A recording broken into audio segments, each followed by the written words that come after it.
ታዋቂና ጎበዝ ኢኮኖሚስት የጊዜ ጉዳይ ሆነና በጽዳት ሰራተኛነት ለመስራት ተገደደ የሚለን ሂ ሎስት ሂዝ ጆብ የተሰኘ ፊልም ነው የዛሬ ፊልማችን። ይቺ ወጣት ሴት ሞም ትባላለች። ወደ ቢሮ እየሄደች ሳለ ድንገት የጫማዋ ሶል ይወልቅባታል። ይህ ወጣት ደግሞ ለስራ ኢንተርቪው አርፍዶ እየሮጠ ነው። ሞም እንዲረዳት ወጣቱን ጠየቀችው። ወጣቱም ለስራ ኢንተርቪው እንዳረፈደና እየቸኮለ እንዳለም ነገር እሷንም መርዳት እንደማይችል ይናገራል። ግን ብዙ ጊዜ እንደማትወስድበትና በጣም ቀላል ነገር እንደምታስቸግረው ተናገረች።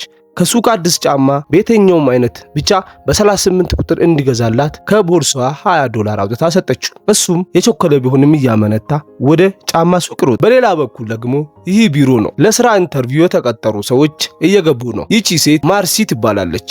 የሰዎችን መግባት ስታይ ለአለቃዋ ስልክ ትደውልና ሰዎች እንደመጡ ትናገራለች። ሞምም የሆነ ችግር እንደገጠማትና ትንሽ ልትዘገይ እንደምትችል ተናግራ ኢንተርቪውን እሷ እንድታደርግ ትዕዛዝ ትሰጣታለች። እሷም እሺ ብላ ስልክ ትዘጋና ቀና ስትል አንድ የምታውቀውንና ለሱ የተለየ ስሜት ያላትን ሰው ወደ ቢሮ ሲገባ ትመለከታለች። ይህ ሰው የአንድ ሰሞን ሹ የነበረ ሰው ነው። ወደፊት ለፊት በመሄድም ሰዎቹን እንኳን ደህና መጣችሁ ትላቸዋለች። በዛም ሰዓት ያ ሰው ዳመርስን አድንቆ ከረጅም ጊዜ በኋላ ስላገኘሽ ደስ ብሎኛል በማለት ስሜቱን ይገልጻል። እሷም ለኢንተርቪው መጥቶ እንደሆነ ጠየቀችው። አው ስላትም ቅድሚያ በመስጠት ወደ ውስጥ እንዲገባ አዘዘችው። ሌሎቹ ቀድሞት የመጡ ስለነበር በድርጊቷ ተናዷል። ልክ እንዳልሆነችም ይነግሯታል። እሷ ግን በዚህ ቅር የሚሰኙ ከሆነ ትቶ ስራቸውን ሌላ ቦታ ማመልከት እንደሚችሉ ነግራ በክብረ ቢስ አገባብ ወደ ቤት ትገባለች። እዚህ ጋር ደግሞ ወጣቱ ስራ ፈላጊ ወደ ጫማ ቤት ደርሷል። ግን ለስራ ኢንተርቪው ከምታሰበው በላይ በጣም ቸኩሏል። የጫማ ቤቱ ሰውየውንም የሴት ጫማ እንዲሰጠው ጠየቀው። ባለቤቱም አንድ ጫማ አውጥቶ ዋጋውንም $25 እንደሆነ ነገረው። ወጣቱም እንዲቀንስ ጠየቀው። ከራሱ $3.50 ጨምሮ $23.50 ገዝቶ ይዞላት ሄደ። ዲማርስ ወደ ወንበሯ ተመልሳለች። ቅድሚያ የሰጠችው ሰው ቅድሚያ በመሰጠቱ አመሰገናትና በዚህ መስሪያ ቤት ያላትን የሥራ ድርሻዋን ጠየቃት። የሥራ አስኪያጇ ረዳት መሆኗንም ነገረችው። እናም ከእጁ ላይ የያዘውን ሲቪ ተቀበለች። የያዘው ዲግሪ ቢዝነስ አድሚኒስትሬሽን ነው። ማስታወቂያው የሚፈልገው ደግሞ ኢኮኖሚክስ ነው አለችው።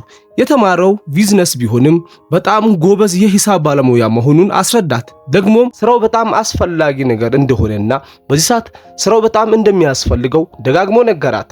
እናም በልቧ ፍቅር ስሜት ስለነበረባት እንቢ ማለት አቃታት። አንድ የመጣው በማለት ወደፊት ለፊት ሄዳ የነበሩትን ሰዎች ሲቪያቸውን ተቀበለች። እናም በቀጣይ እንደምትደውልላቸው ተናግራ ከቢሮ አሰናበተቻቸው።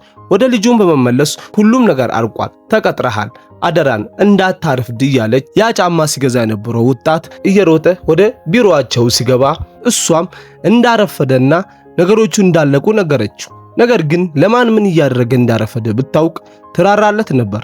ነገር ግን ከአዲሱ ተቀጣሪ ጋር በመሆን አርፈድ ዋጋ እንደሚያስከፍል እየነገሩት አላገጡበት። እሱም በኢኮኖሚክሱ ቦታ ባይኖር እንኳን በትንሽም ቦታ መስራት እንደሚፈልግና ፈቃደኛ ከሆኑ ሲቪው እነሱ ጋር እንዲቀመጥ ጠየቃት። እሷም ተቀብላ አስቀመጠች። እሱም ተናዶ ሲወጣ ሞም ወደ ቢሮ እየገባች በር ላይ ተገናኙ።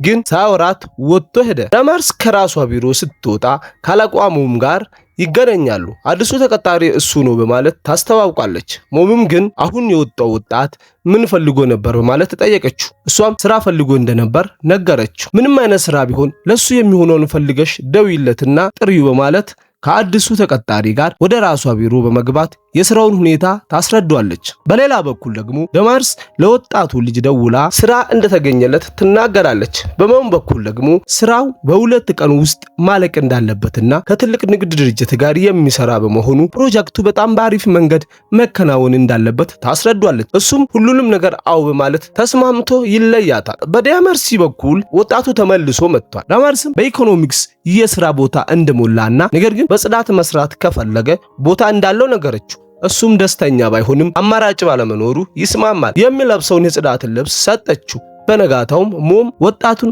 በስራ ላይ ሆኖ አገኘችው። እናም በስራው ደስተኛ መሆኑን ጠየቀችው። እሱም አዎ አለ። አዲሱ ኢኮኖሚስት የመጀመሪያ የቢሮ ስራን ብሎ ጀመረ። ነገር ግን ምንም አይነት በራስ መተማመን አይታይበትም ነበር። ወጣቱ የጽዳት ሰራተኛው ኢኮኖሚሱን ቢሮ ለመጽዳት በገባበት ሰዓትም የሱን አለመረጋጋት ሲመለከት አንድ ነገር እንዳለ አስቦ ይከታተል ጀመረ። ድንገት ሰውየው ግራ በመጋባት ጎግልን አንድ ተገቢ ያልሆነ ጥያቄ ሲጠይቅ በማየቱ ጥያቄ አነሳበት። ነገር ግን አንተ የጽዳት ሰራተኛ ነህ፣ በስራክ ላይ ትኩረት አድርግ በማለት ዝቅ አድርጎ ገመተ። እናም ከቢሮ እንዲወጣ ነገረው። ሰውየው የበለጠ ግራ እየተጋባ የፕሮጀክቱን አሰራር ቻት ጂፒቲን ጥያቄ መጠየቅ ጀመረ። ከሚባለው በላይ ተወዛግቧል።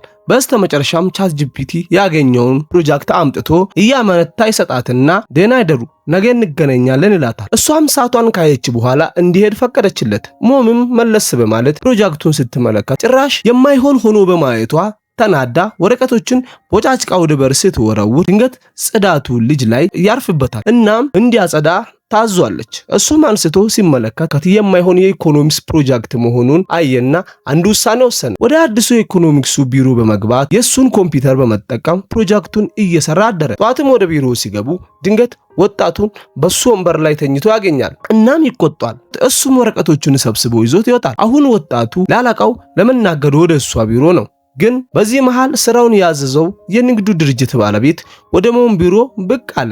እናም ፕሮጀክቱን ጠየቃት። እሷም መልስ እየፈለገች ሳለ ሌላ ቻት ጂፒቲ የሰራውን ፕሮጀክት በድጋሚ አምጥቶ ሰጣት። እሷ ግን ለሰውየው ለመስጠት አፈረች። ሰውየው ከእጇ ላይ ተቀበል። ሲመለከትን በጣም ተናደደ። ያባከንኩትን ጊዜ ካሳ አስከፍላችኋለሁ እያለም ዛተባቸው። በዚህ መሃል ወጣቱ ቀስ ብሎ የሰራውን ፕሮጀክት ለሞም በመስጠት ለሰውየው እንድትሰጥ ነገራት። እሷም ሰጠችው። ሰውየውም በዚህኛው በጣም ተደመመ። ሁሉንም ነገር እሱ የሰራ እንደሆን እንዲያብራራ ጠየቀው። መለሰለትም። እንዴት አንድ እንዲህ ያለ ኢኮኖሚክስ በጽዳት መስክ ይሰራል በማለት ጠየቀው። እሱም ስራ በማጣትና በጊዜያዊነት እንደሚሰራ ነገረው። አድንቆትም የተሰጠውን ፕሮጀክትንና ሌላውንም ስራ ከናንተ ጋር የሚሰራው እሱ ፕሮጀክቶችን የሚሰራ ከሆነ ነው በማለት ወረቀቱን ወስዶ ውል አድሶ በደስታ ወደ ቤቱ ይመለሳል። በዚህ መሃልም ሞም ለምን እስከዛሬ ኢኮኖሚክስ እንደሆን ካልነገርከኝም አለችው። እሱም መች ጠየቅሽኝ አላት። በሁለቱ መሃል ያለው የጫማውን ታሪክ አንስቶ ተሳሳቁ። አሁን የዚህ ድርጅት የፕሮዳክሽን ማናጀር ሆነ መስራት ትፈልጋለህ ወይ ብላ ጠየቀችው። እሱም በደስታ ነው ብሎ መለሰላት። ቡና ልጋብዝ እየተባባሉ የጫማው ቀን ቀልድ አንስተው እያወሩ ወደ ቤት ይሄዳሉ።